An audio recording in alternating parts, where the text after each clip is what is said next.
Hi. Hey, good to see you. And fellow conservatives, what a great honor to be here with you today. And I'm just so humbled. In fact, it's been so meaningful to me to see so many students here because it's a reminder my first visit to Washington was at a CPAC equivalent.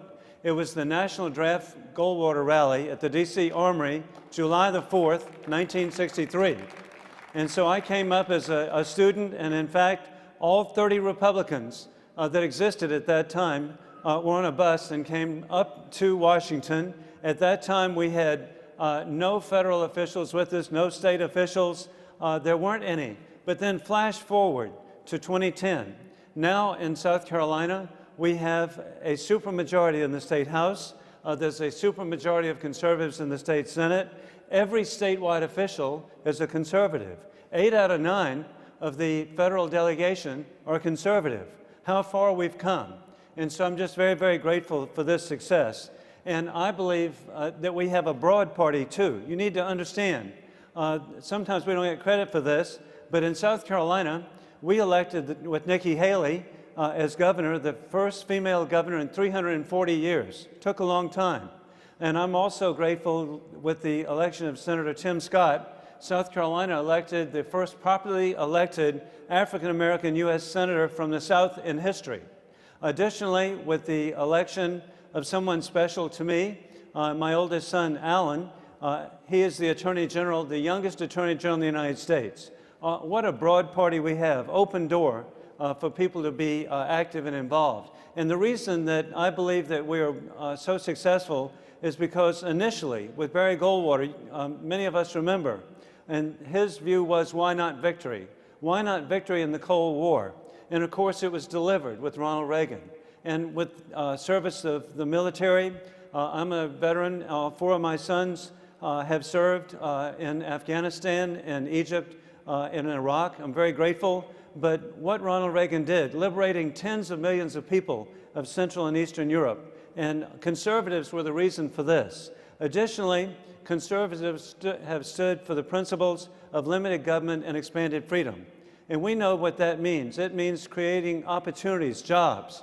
I had the opportunity to work with the first Republican governor, Jim Edwards. He went to Clermont, France, and visited with Monsieur Michelin and brought back Michelin Tire Corporation to locate in South Carolina. We're the North American headquarters, and in the district that I represent, we have 2 Michelin plants. They are the largest single investment by Michelin in the world in creating jobs. And right down I-20 in the district I represent is Bridgestone Tire, which is Japanese. Who would imagine?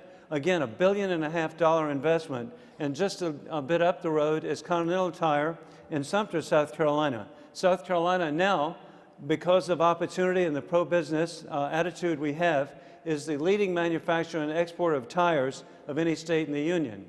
And then I had the opportunity to work with Governor Carroll Kimball. He brought BMW to South Carolina. And we want everybody to buy an X5 because these are made in South Carolina, beautiful cars. Now, with the development of BMW, South Carolina is the leading exporter of cars of any state in the union. Tens of thousands of jobs are created because of the very positive initiatives of Republicans and conservatives. And also Governor Nikki Haley. She helped bring Boeing to South Carolina. We now have 8,000 jobs, people building 787 jetliners.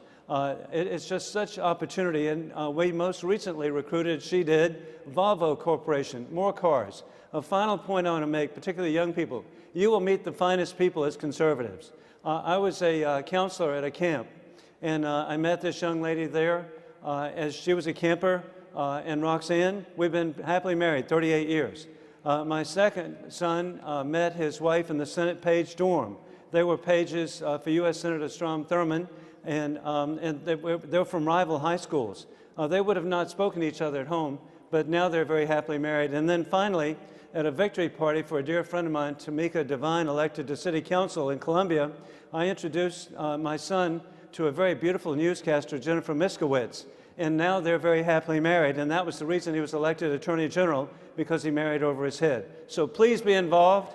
And God bless you. And hey, you're invited to our congressional office, 2229 Rayburn House Office Building. Visit your congressman or member, woman, and come visit us. God bless you. Thank you very much.